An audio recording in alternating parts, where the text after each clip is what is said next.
औज़ुबिल्लाहि मिनश्शैतानिर्रजीम बिस्मिल्लाहिर्रहमानिर्रहीम। अस्सलाम वालेकुम रहमतुल्लाहि वबरकातुहू।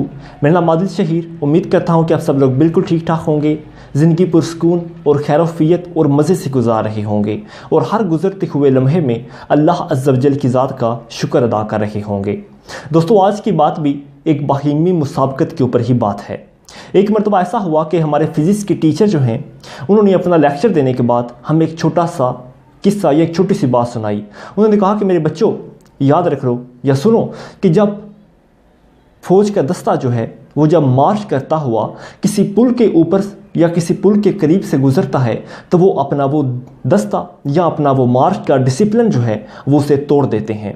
और उसकी सबसे बड़ी वजह यही होती है कि अगर वो सारे डिसिप्लिन के मुताबिक मार्च करते हुए उसके ऊपर से गुज़रेंगे, उस पुल के ऊपर से, तो मुमकिन हद तक वो पुल टूट जाएगा।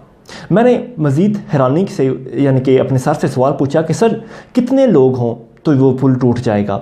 सर ने बताया कि बेटा ये डिपेंड करता है उस पुल की साख्त और उस पुल की हैयत, उस पुल के मटीरियल या उस पुल की मजबूती के ऊपर। मैंने मज़ीद एक सवाल पूछा कि सर लेकिन उसके साथ ही बैक वक्त दूसरे लोग भी तो गुजर रहे होते हैं, दूसरी चीज़ें, मोटरसाइकिल, गाड़ियाँ, बड़े बड़े ट्रेलर भी तो गुजर रही होते हैं। उन्होंने कहा कि बेटा वो तमाम मिलकर भी इतना बड़ा एनर्जी का ब्लॉक नहीं बना रहे होते कि जितना बड़ा मिलकर 500 अफराद का फ़ौजी टोला जो है वो मिलकर यानी कि आपस में मिलकर मार्च करते हुए जितना बड़ा एनर्जी का ब्लॉक बना रहा होता है। अगर वो सारे ब्याक वक्त 50,000 लोगों का दस्ता भी अगर एक बार में गुजर जाए तो वो भी इतना बड़ा अपना उसके ऊपर बर्डन नहीं डाल रहा होता कि जितना उस 500 फौजी दस्ता जो है वो मार्च करते हुए उसके ऊपर अपना वज़न या अपनी वो हैबत जो है वो डाल रहा होता है। और जिसकी वजह से उस 50,000 के गुजर जाने के बाद अगर ये 500 गुजरें इसी तरह अपने डिसिप्लिन के मुताबिक मार्च करते हुए तो वो यकीनन उस पुल के लिए बहुत ज़्यादा ख़तरा बढ़ा देगा। दोस्तों, यही बात मुझे थोड़ी देर के बाद समझ आई कि जब अल्लाह ताला ने कुरान पाक में इरशाद फरमाया वातसिमू बिहब्लिल्लाहि जमीअन वला तफर्रकू, और अल्लाह की मजबूती को और अल्लाह की रस्सी को मजबूती से थाम लो और आपस में तफर्रुका ना फैलाओ।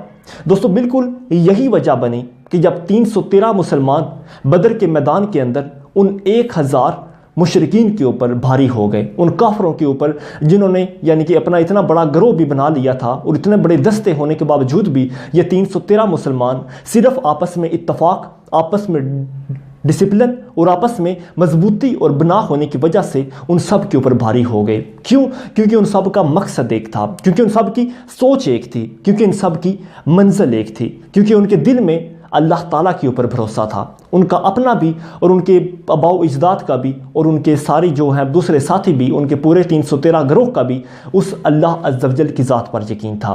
बिल्कुल इसी तरह दोस्तों, हमारी ज़िंदगी में भी हम आज क्या कर रहे हैं। इसराइल जो है ये मिलकर भी आबादी या अपने रकबे के लिहाज से भी कराची से छोटा है, लेकिन फिर भी पूरी दुनिया को उसने नोक पर नचाया हुआ है। इसकी वजह यही है, उनका दुश्मन एक है, उनकी खुशी एक है, उनका गम एक है, उनका मज़हब एक है, और सबसे बढ़कर कि वो नस्ल दर नस्ल अपने आप को एक बाहिमी मुसाबकत के ऊपर ही अपने आप को ढलते चले आ रहे हैं। और यही वजह है कि वो छोटे से और वो थोड़े से मामूली लोग भी एक छोटी सी बस्ती के ऊपर बसने के बावजूद भी आज हमें भी उन्होंने आगे लगाया हुआ है। और यही वजह है कि हम आज इंडिविजुअली कुछ भी नहीं कर पा रहे।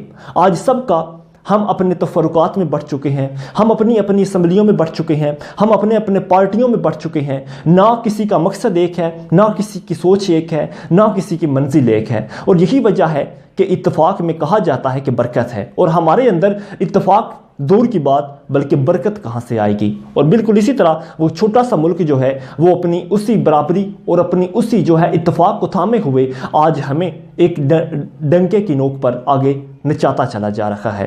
तो दोस्तों, बात चाहे नज़रियाती नस्ल की हो, बात चाहे कौमी तकसीम की हो, बात चाहे मुआशरती तकसीम की हो, बात चाहे मजहबी तकसीम की हो, या बात चाहे पार्टी तकसीम की ही क्यों ना हो, अपने आप को एक ही पॉइंट पर खुदारा इकट्ठा कीजिए। वरना अगर इसी तरह इंतशार फैलता चला गया, आपस में उल्फतें बढ़ने के बजाय नफ़रतें फ़रोग पाने लग गईं, तो यकीनन हमारा ख़ात्मा बहुत जल्द आने वाला है। खुदारा अपने आप को संभालिए, खुदारा इस मुल्क को संभालिए, खुदारा अपने गिरेबान में भी झांकिए। बहुत शुक्रिया।